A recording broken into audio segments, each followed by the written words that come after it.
تو بارشیں وقت پر کیوں نہیں ہوتی؟ اس کے اسباب کیا ہیں؟ پہلا سبب تو یہ ہے کہ اللہ رب العزت بندوں کی خواہش کے تابع بارش کو نازل نہیں فرماتا۔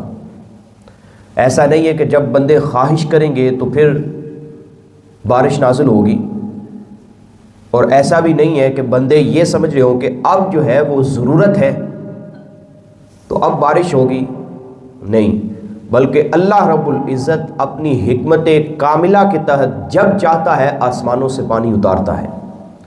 اب یہ نہیں کہ ہم یہ کہہ رہے ہیں کہ اب ضرورت ہے، ہو سکتا ہے کہ کسی جگہ بارش کا نہ ہونا اتنا فائدہ مند ہو، اتنا فائدہ مند ہو کہ اللہ رب العزت اس حکمت کے تحت بارش نہ برسا رہا ہو۔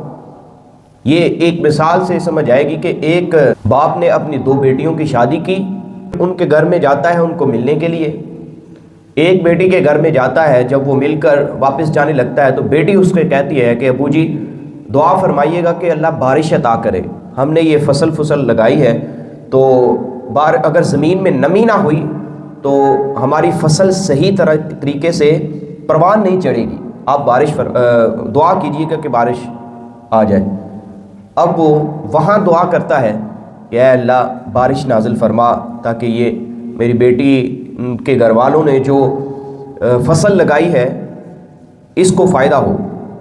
اب وہاں سے ہو کر جب دوسری بیٹی کے گھر جاتا ہے تو وہ اس سے مل کر جب واپس آنے لگتا ہے تو وہ بیٹی کہتی ہے کہ ابو جی آپ دعا فرمائیے گا کہ بارش نہ ہو، بارش رک جائے، بارش نہ ہو، کیونکہ ہم نے یہ مٹی کے برتن بنائے ہیں اور ان کو سوکھنے کے لیے رکھا ہے، اگر دھوپ 5-6 دن صحیح طریقے سے نہ لگی تو یہ برتن سوکھ نہیں پائیں گے اور ہمیں فائدہ حاصل نہیں ہوگا۔ اب وہ وہاں آ کر دعا کرتا ہے اللہ بارش روک دے، بارش 5-6 دن نہ۔ تو یہ دیکھیں دو جگہ الگ الگ ضرورتیں ہیں۔ اب انسان اگر چاہے تو انسان تو پھر اپنے خواہش کے تابع جہاں ضرورت محسوس کرے وہاں دعا کرنا شروع ہو جائے کہ اے اللہ بارش نازل فرما دے، لیکن اس کی حکمت کامل حکمت ہوتی ہے، وہ جب چاہتا ہے اپنے اندازے سے جتنی چاہتا ہے وہ بارش نازل فرماتا ہے۔ دوسرا سبب جو ہے وہ یہ بھی سمجھا جاتا ہے کہ ہمارے توکل جو ہے وہ کمزور ہو چکے ہیں۔ ہم کہتے تو ہیں زبان سے کہ رزق اللہ دینے والا ہے، لیکن ہمارے عمل اس کی گواہی نہیں دیتے، عمل اس کی گواہی نہیں دیتے۔ اب یہ دیکھیں نا کہ جمعے کا آج کا دن ہی لگا لیجیے، آج کے دن کے بارے میں اللہ رب العزت نے کیا ارشاد فرمایا سورہ جمعہ میں؟ یا ایھا الذین آمنوا اذا نودی للصلاۃ من یوم الجمعۃ فاسعوا الی ذکر اللہ وذروا البیع۔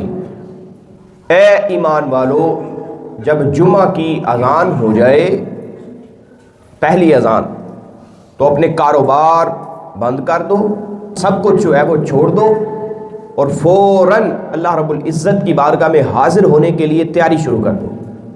لیکن ہمارے ہاں ہوتا کیا ہے کہ جمعے کی دوسری اذان بھی ہو جاتی ہے، جماعت بھی کھڑی ہو جاتی ہے، لیکن ہمارے بازار بڑے ہوتے ہیں، دکانیں بند نہیں ہوتی اکثر جگہ، یہ جو بڑے بڑے مال جو ہیں وہ یہ بند نہیں ہوتے۔ تو یہ ایک چیز ہے کہ ہمارے توکل کمزور ہو چکے ہیں، وہ یقین نظر نہیں آتا جو ایمان کا تقاضا ہے۔ جب ہم رزق کے ظاہری دروازے بند ہونے کے خوف سے رب کے دروازے پر جانا گوارا نہیں کرتے تو پھر رحمت کے دروازے کیسے کھلیں گے؟ بارش رحمت ہوتی ہے نا۔ تو یہ دوسرا سبب یہ بھی ہو سکتا ہے کہ ہمارے توکل جو ہے وہ کمزور ہو چکے ہیں، جس کی وجہ سے اللہ رب العزت کی رحمت والی بارش نازل نہیں ہوتی۔ اور بارشیں صرف بادلوں سے نازل نہیں ہوتی بلکہ یقین، ایمان اور اطاعت سے نازل ہوتی ہیں بارشیں۔ بارشیں وقت پر نہ ہونا، مختلف بیماریوں کا جنم لینا، قرآن و سنت کا جب مطالعہ کیا جائے تو ہمیں وہ سکھاتے ہیں کہ اس کی وجوہات صرف زمین اور آسمان میں نہیں بلکہ خود انسان کے اعمال اور معاشرتی رویوں میں ہے۔ ایک حدیث پاک سنیں اور پھر ساری سمجھ لگ جائے گی۔ حضور علیہ السلام نے ارشاد فرمایا سنن ابن ماجہ میں، حضور نے فرمایا اے مہاجرین کی جماعت، 5 چیزیں ایسی ہیں کہ میں پناہ مانگتا ہوں اللہ سے کہ کہیں تم ان میں مبتلا نہ ہو جاؤ۔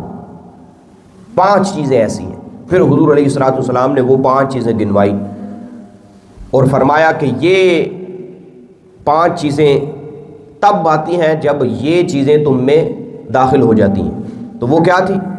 فرمایا جب کسی قوم میں بے حیائی پھیل جاتی ہے تو ایسی بیماریاں جنم لیتی ہیں کہ جو ان میں پہلے لوگوں میں نہیں پائی جاتی تھی۔ جب کسی قوم میں بے حیائی عروج پکڑتی ہے تو ایسی ایسی بیماریاں رونما ہوتی ہیں کہ پہلے لوگوں نے ان کا تصور بھی نہ کیا ہو۔ یہ جیسے پچھلے دنوں میں جیسے تھوڑا عرصہ ہوا ہے کہ کرونا وائرس آیا تھا، پہلے کس نے سنا تھا اس کے بارے میں؟ اور پھر اس کے بعد بھی کئی وائرس رونما ہوئے اور بہت ساری بیماریاں جو ہے وہ ہمارے سامنے آتی ہیں۔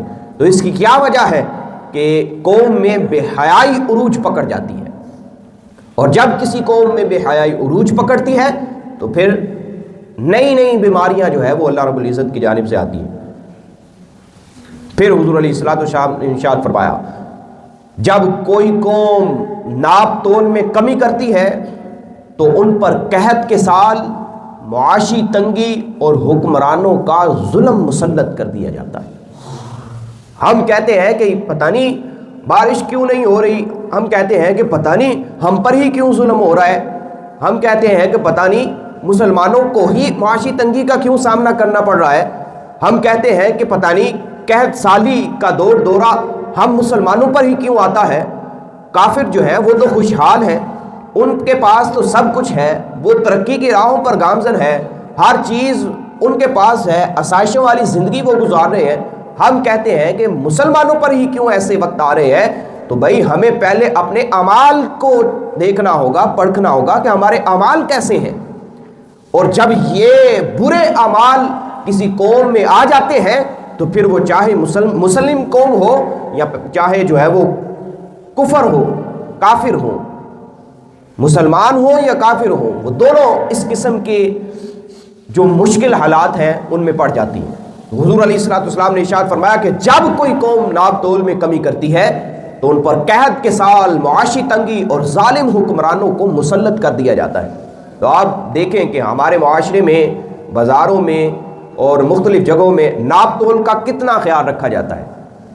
سامنے ریڑھی والوں نے جو ہے وہ سامنے فروٹ جو ہے وہ موٹے موٹے لگائے ہوتے ہیں، اور جب کسٹمر آتا ہے گاہک ان کے پاس لینے کے لیے تو وہ جو نیچے پڑے ہوتے ہیں وہ دیتے ہیں۔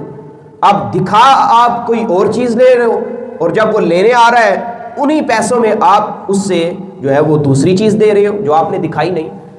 تو جب اس طرح کا رویہ معاشرے میں پھیلتا ہے تو اللہ رب العزت کے پیارے محبوب صلی اللہ تعالیٰ علیہ وسلم نے ارشاد فرمایا پھر تم حقدار ہو کہ ظالم حکمران تم پر مسلط کر دیے جائیں، پھر تم حقدار ہو کہ معاشی تنگی تمہارا مقدر بن جائے۔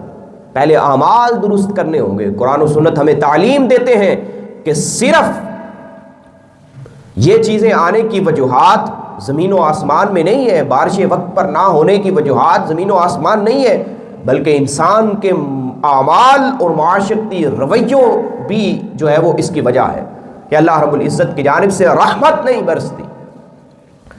پھر حضور علیہ الصلوۃ والسلام نے ارشاد فرمایا اور جب لوگ اپنے مال کی زکوٰۃ ادا نہیں کرتے تو ان پر آسمان سے بارش روک لی جاتی ہے۔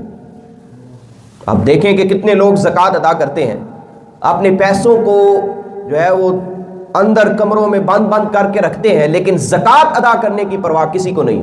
اگر زکوٰۃ ادا کرنے کی پرواہ ہوتی تو علماء کے پاس کثرت سے جو مسائل ہوتے نا وہ زکوٰۃ کے ہوتے، جو کثرت سے سوالات علماء کو ہو رہے ہوتے وہ زکوٰۃ کے متعلق ہوتے کہ ہمیں بتائیے حضور کہ ہم نے زکوٰۃ کیسے ادا کرنی ہے، ہمارے پاس اتنا مال ہے، کہیں ہم پر زکوٰۃ تو نہیں ہے۔ لیکن آپ سروے کر لیں، زکوٰۃ کے اکثر مسائل اور ضروری مسائل پتہ ہی نہیں ہوتے، اور سب سے زیادہ جو پوچھے والے مسائل ہوتے ہیں علماء سے وہ کس کے مسائل ہوتے ہیں؟ وہ طلاق کے، کہ طلاق کے مسائل سب سے زیادہ علماء سے پوچھے جاتے ہیں۔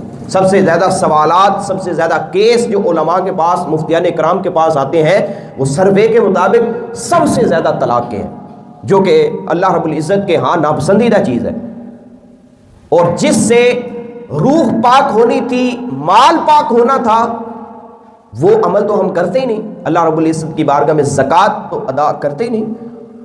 حضور علیہ السلام نے ارشاد فرمایا کہ تمہاری مال کی پاکیزگی یہ ہے کہ تم اس سے زکوٰۃ ادا کرو، صدقہ و خیرات کرو۔ تو حضور نے ارشاد فرمایا کہ جب کوئی قوم زکوٰۃ ادا نہیں کرتی اور اس کی طرف توجہ نہیں کرتی تو پھر بارشیں نہیں ان میں ہوتی، اللہ کی رحمت ان پر نہیں برستی۔ اور پھر آگے ایک اور سخت جملہ جو سن کر جو ہے وہ دل دہل جائے کہ اگر بے زبان جانور نہ ہو تو اللہ رب العزت کی ذات مقدسہ ایک قطرہ بھی تم انسانوں پر نہ برسائیں۔ تو یہ جو اگر بارشیں ہو جاتی ہیں تو یہ نہ ہم سمجھیں کہ ہمارے اعمال بھی برے رہیں اور اللہ کی رحمت بھی اترتی رہے، وہ بارشیں بے زبان جانوروں کے لیے ہو رہی ہیں، کیونکہ ہمارے اعمال تو ویسے ہے ہی نہیں کہ اللہ کی رحمتیں برسیں۔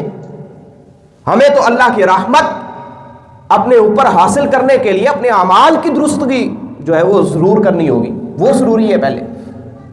تو جو اللہ رب العزت می برساتا ہے وہ بے زبان جانوروں کے لیے، اور اگر یہ بے زبان جانور بھی نہ ہوتے تو حضور علیہ السلام نے ارشاد فرمایا کہ ایک قطرہ بھی تم پر نہ برستا اگر تمہارے اعمال ایسے ہو جائیں کہ نہ تمہیں زکوٰۃ کی پرواہ رہے، نہ جو ہے وہ تم میں حیا آئے، بے حیا تم میں جو ہے وہ عروج پکڑ جائے، اور تم ناپ تول میں بھی کمیاں کرتے رہو، اور پھر اللہ کی رحمت سے امید رکھو۔ یہ ایسے اعمال ہیں کہ معاشرتی طور پر جب یہ کیے جاتے ہیں تو اللہ رب العزت کی جانب سے ایک عذاب کے طور پر اس طرح کی چیزیں مسلط کر دی جاتی ہیں۔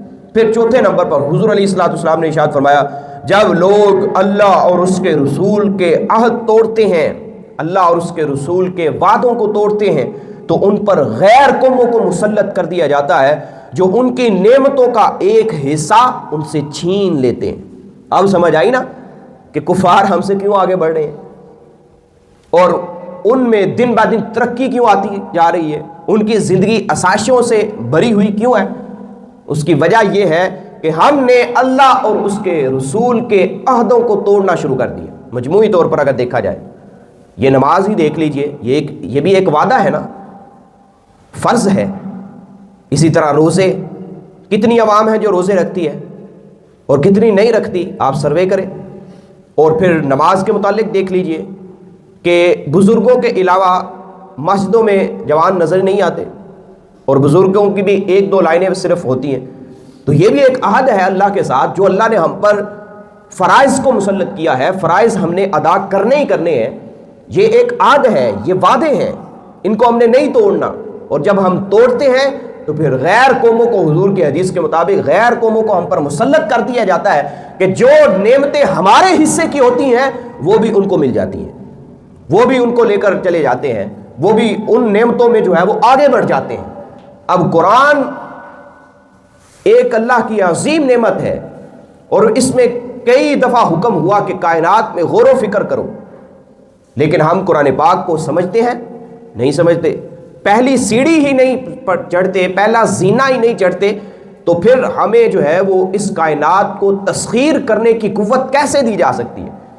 تو یہ ایک حدیث پاک جو ہمیں بہت جھنجھوڑ رہی ہے کہ جب لوگ اللہ اور اس کے رسول کے عہدوں کو توڑتے ہیں، وعدوں کو توڑتے ہیں، تو ان پر غیر قوموں کو مسلط کر دیا جاتا ہے جو ان کی نعمتوں کا ایک حصہ چھین لیتے ہیں۔ اور پھر پانچویں چیز حضور نے فرمائی، اور جب ان کے حکمران اللہ کی کتاب کے مطابق فیصلے نہیں کرتے تو اللہ تعالیٰ ان کے درمیان آپس کی لڑائیاں اور باہمی سختی پیدا کر دیتا ہے۔ اب دیکھیں حضور کا فرمان کتنا روز روشن کی طرح جو ہے وہ چمک رہا ہے اور سچ ثابت ہے۔